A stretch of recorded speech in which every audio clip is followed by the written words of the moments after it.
Bonjour Laurent Lafont, Bonjour. Merci d'être avec nous, sénateur Union centriste du Val-de-Marne. Vous présidez ici au Sénat la commission de la culture, de l'éducation, de la communication et du sport. On va revenir évidemment dans quelques instants sur la situation de l'audiovisuel public, mais d'abord on va regarder ensemble les unes de la presse régionale. D'abord la une de la Marseillaise, bras de fer avec le patronat. À 3 jours de la nouvelle journée de mobilisation, le MEDEF s'inquiète de la force du mouvement social et les syndicats mettent la pression sur Sébastien Lecornu.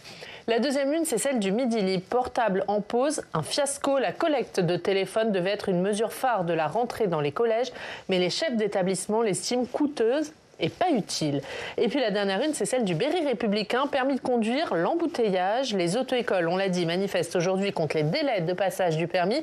Une situation qui alimente un business avec des franciliens qui passent leur examen dans des départements ruraux comme le Cher. De quelle une avez-vous envie de nous parler ? Peut-être le portable.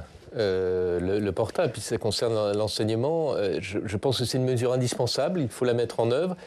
Dans ce que vous avez dit sur le titre, que ce soit un peu compliqué à mettre en œuvre, c'est possible, parce que ça suppose une organisation au début de l'école, enfin de la matinée, qui est un peu complexe, mais c'est faisable. Moi, je l'ai vu dans certains établissements. En revanche, quand le Midi Libre dit que certains proviseurs ou principaux en l'occurrence, sont opposés, ça pose un petit problème, parce que je pense qu'il y a nécessité de consacrer le temps scolaire uniquement à l'apprentissage, et évidemment, de ce point de vue-là, la présence d'un portable dans les mains d'un adolescent, ça perturbe un peu la concentration. Ils disent que c'est coûteux, pas utile, vous dites pas ça. Coûteux, non, je pense pas que ce soit une histoire de coût, c'est une histoire d'organisation au début de la matinée, pour faire en sorte que quand tous les collégiens arrivent, on puisse déposer les portables.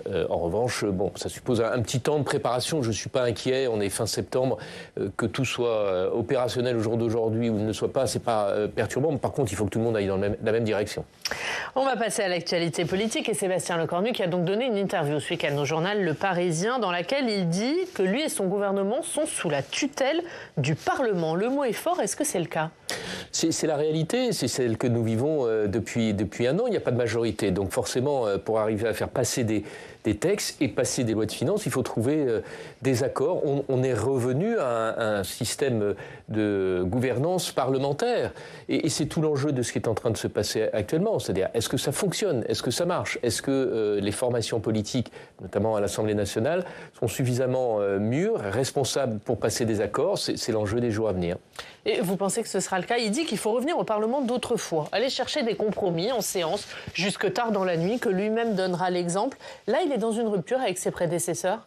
Oui, et surtout, je pense qu'il fait un constat. C'est la réalité, ça se passe comme ça. On le voit sur des textes ordinaires et on va le voir bien sûr sur la loi de finances. Il va falloir trouver des accords. Mais pour trouver des accords, il faut que les partis politiques représentés à l'Assemblée nationale soient responsables et qu'elles veuillent trouver des accords. Et c'est tout l'enjeu des jours à venir. Est-ce qu'on est dans du calcul de politiciens, j'allais dire, qui aboutira à un échec, ou est-ce qu'on prend en compte les grands enjeux de la France ? Vous pensez que ce sera le cas ?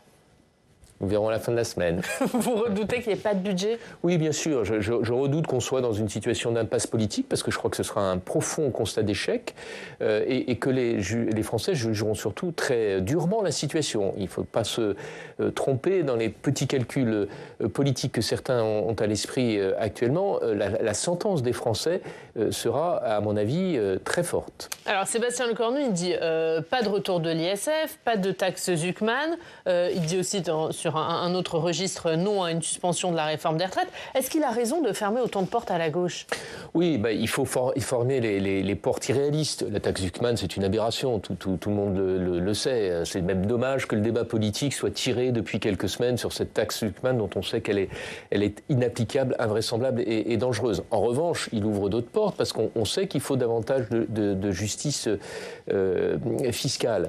C'est là-dessus qu'il faut qu'on travaille, notamment avec les députés et les sénateurs socialistes, mais ne nous égarons pas sur des pistes qui brouillent complètement le message et qui fait qu'à la fin, c'est beaucoup plus difficile de se retrouver. Donc une taxation des plus riches, des plus grandes entreprises ? Oui, c'est des pistes sur lesquelles on a travaillé ici au Sénat depuis plusieurs années, notamment le groupe Union centriste a mis en avant depuis plusieurs années. On sait qu'il faut aller dans cette direction. Il faut arriver à trouver quelque chose qui ne soit pas contre-productif du point de vue de l'économie et de l'emploi. C'est la difficulté du système, mais il faut aller vers davantage de justice fiscale. Donc là-dessus, vous pensez à un compromis possible avec le PS notamment ?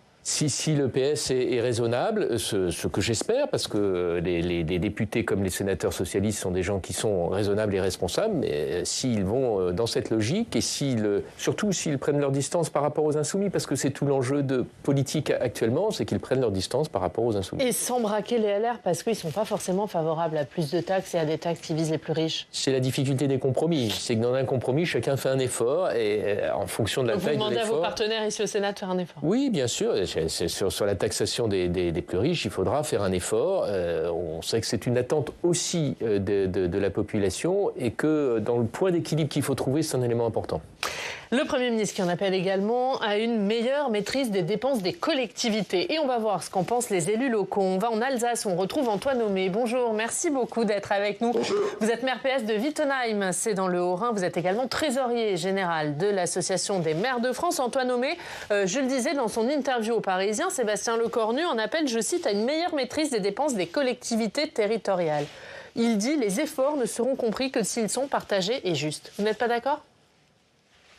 Alors on l'a déjà fait, c'est-à-dire que je suis très étonné que Sébastien Lecornu, qui a été élu local très longtemps, tombe dans le même piège, que de considérer que les collectivités ne géreraient pas bien. Nous sommes soumis, contrairement à l'État, à la règle d'or, et donc nous avons perdu des dizaines de milliards de DGF, on pourra reparler de la taxe d'habitation.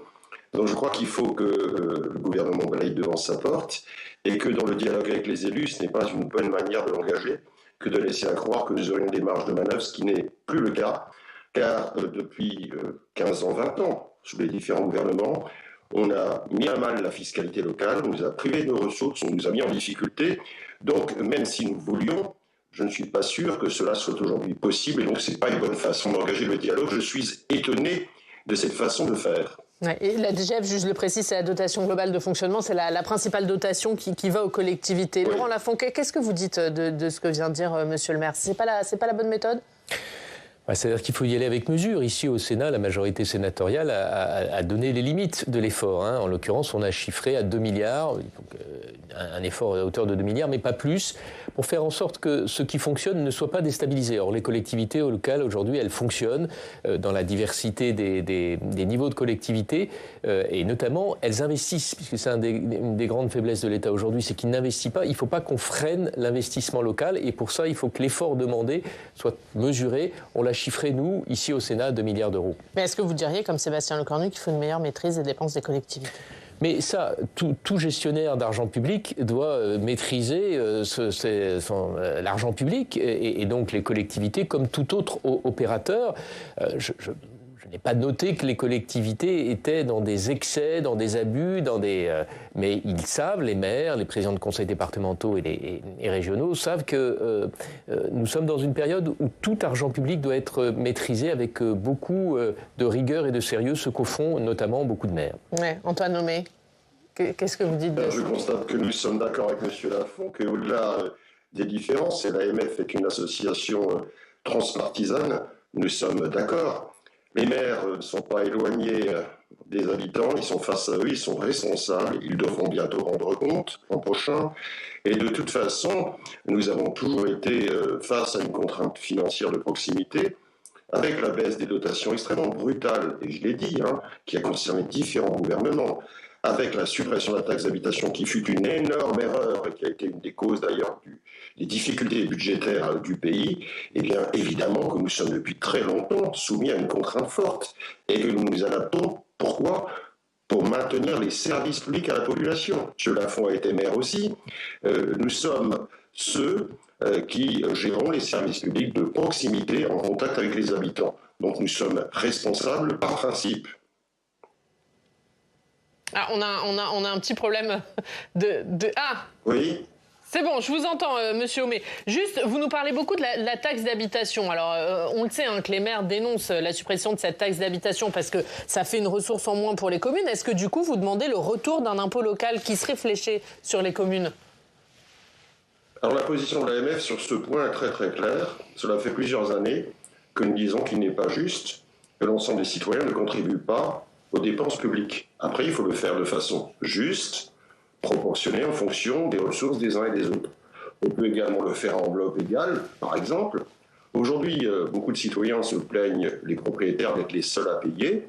C'est vrai que ça n'est pas équitable. Donc il ne s'agit pas de donner un coup fiscal, il s'agit d'équilibrer les choses.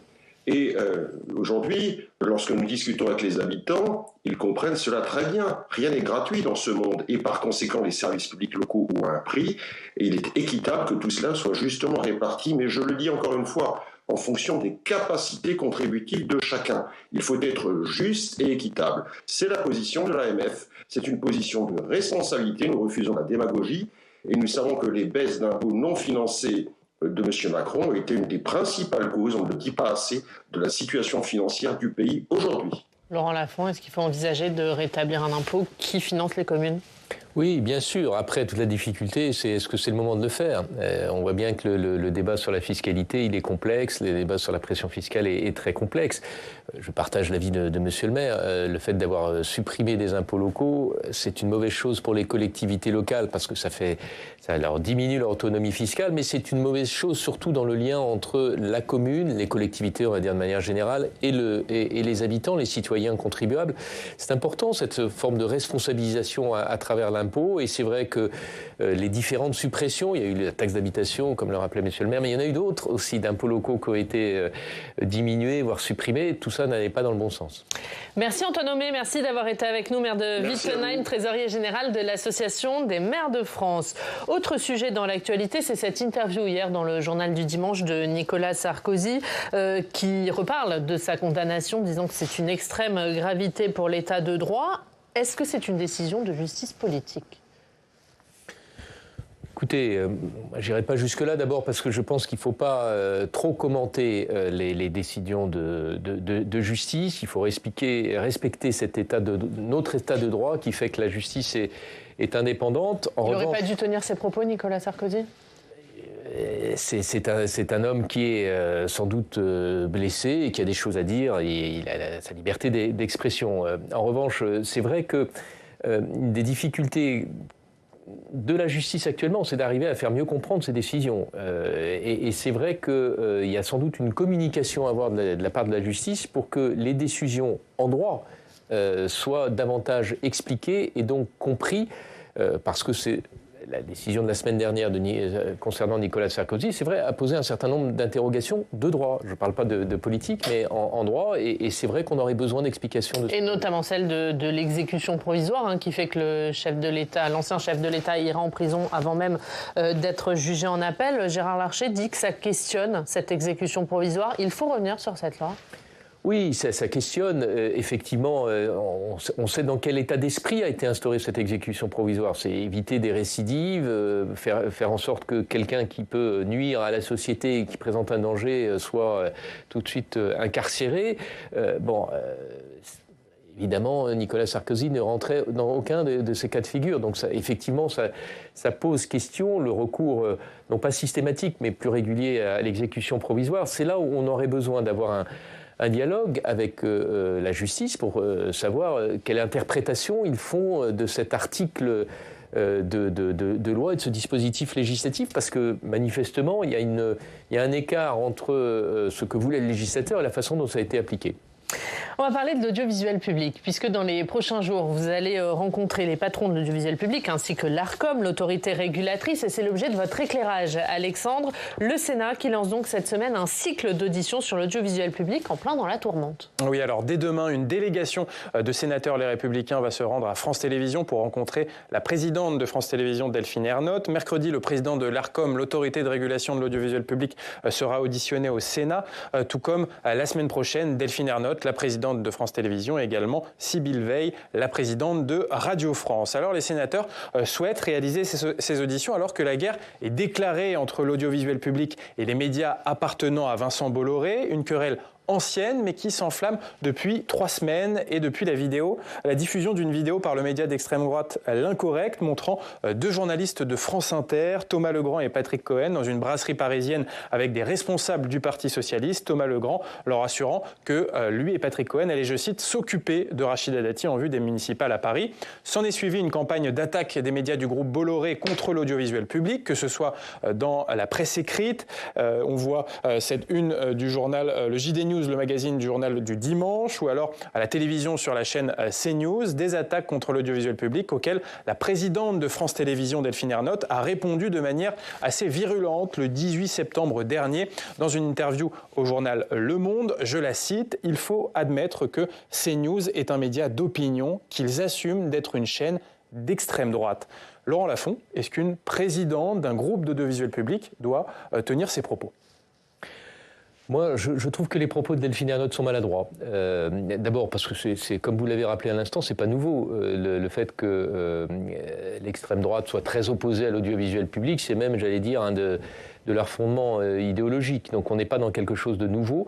En revanche, ce qui est de nouveau, c'est effectivement qu'il y ait cet affrontement entre des responsables de l'audiovisuel public et un courant de pensée, en l'occurrence celui de l'extrême droite. Je pense que l'audiovisuel public doit se placer au-dessus de ça et doit être dicté en permanence par un souci d'impartialité, d'éclairage, de travail de fond. Et c'est dommage que justement cette attitude de la présidente de France Télévisions vienne brouiller ce message et cette attitude que doit avoir l'audiovisuel public. Et sur le fond, est-ce que Delphine Ernotte a raison ? Est-ce que CNews est une chaîne de télévision d'extrême droite ? Moi, je n'irai pas jusque-là. CNews est une chaîne d'opinion, oui, très clairement, dans l'organisation de leurs émissions, dans leur ligne éditoriale. Et ils reflètent une opinion, pas plusieurs opinions. Donc, de ce point de vue-là, c'est une chaîne d'opinion. Est-ce que la présidente de France Télévisions, d'un groupe qui est sans commune mesure avec CNews en termes d'audience, en termes de budget, doit se placer au même niveau que CNews en allant l'affronter directement? Honnêtement, je ne pense pas. Et dans ce contexte, la Cour des comptes publie un rapport critique sur les finances de France Télévisions. Oui, les temps sont durs pour France Télévisions qui va connaître un déficit de 40 millions d'euros cette année. On le rappelle, le budget de France Télévisions est de 3 milliards d'euros, dont 80% de subventions publiques. Et selon le rapport de la Cour des comptes, France Télévisions se trouve, je cite, dans une situation non soutenable, sans réforme structurelle majeure. Ce rapport pointe du doigt, alors premièrement, une masse salariale et des avantages sociaux trop importants dans le groupe. Ensuite, la stratégie de l'État très hésitante ces dernières années est également critiquée par ce rapport. Et puis les sages de la rue Cambon appellent le groupe à réaliser les investissements nécessaires pour réaliser réussir la transition numérique. Laurent Lafont, Delphine Ernotte a réagi à ce rapport de la Cour des comptes et elle estime, je cite, que ce déficit est dû à la mauvaise stratégie de l'État. Depuis la fin des Jeux Olympiques, l'État a coupé à peu près tous les 2 mois la subvention publique à France Télévisions. Est-ce qu'elle a raison ? Elle a partiellement raison. Le rapport de la Cour des comptes est beaucoup plus complet que ça, et dans le court résumé que vous avez fait, c'est très juste. Il y a certes un effort de l'État qui doit être un investisseur davantage attentif aux besoins stratégiques de France Télévisions, mais il y a aussi des efforts à faire en interne à France Télévisions. Et vous l'avez rappelé, ce qui plombe les comptes de France Télévisions actuellement, c'est des accords collectifs qui, en termes de masse salariale, pèsent très lourd sur les comptes. Et l'audiovisuel public ne peut pas passer à chaque fois à côté des réformes. Et on voit bien qu'à travers les propos de Delphine Ernotte, il y a cette volonté de dire ne bougeons pas, ne nous mobilisons pas sur des objectifs de réforme. Et ça, c'est dangereux pour l'audiovisuel public. On voit bien que le secteur audiovisuel est en pleine mutation, que les concurrents de l'audiovisuel public vont très loin dans les transformations et qu'il y a une tentation propre à l'audiovisuel public de dire ne changeons rien. Et ça, je crois que c'est un vrai danger. Donc pour alléger cette masse salariale de France Télévisions, il faut supprimer des postes ? Non, c'est pas ça. Il faut revoir les accords collectifs. Il faut que les métiers de l'audiovisuel public s'adaptent aux nouvelles technologies. La Cour des comptes le montre très bien dans son rapport. On a une organisation très segmentée qui n'est plus adaptée aux nouvelles technologies. C'est tout ça qu'il faut revoir. Évidemment, ça sera un peu perturbant pour les salariés de France Télévisions, mais c'est absolument nécessaire si on veut que l'audiovisuel public gagne en agilité et soit davantage concurrentiel par rapport aux grands acteurs qui ne sont pas, je le répète, que des acteurs français, mais des acteurs américains qui vont très vite dans ce secteur. Des syndicats demandent l'ouverture d'une commission d'enquête parlementaire sur la trajectoire budgétaire de France Télévisions ces 10 dernières années. Est-ce que vous allez le faire ? Non, pas sur la trajectoire budgétaire. La trajectoire budgétaire, c'est des décisions qui ont été prises en loi de finances. C'est ainsi. En revanche, nous suivons avec beaucoup d'attention. Delphine Ernotte a annoncé qu'elle révisait les accords collectifs. Nous suivrons avec beaucoup d'intention les nouvelles négociations qui vont s'ouvrir et surtout serons extrêmement vigilants pour faire en sorte que ça aille dans le bon sens. Donc il n'y aura pas de commission d'enquête parlementaire sur France Télévisions? Pas à mon initiative en tout cas. Pas sur le point de la trajectoire budgétaire.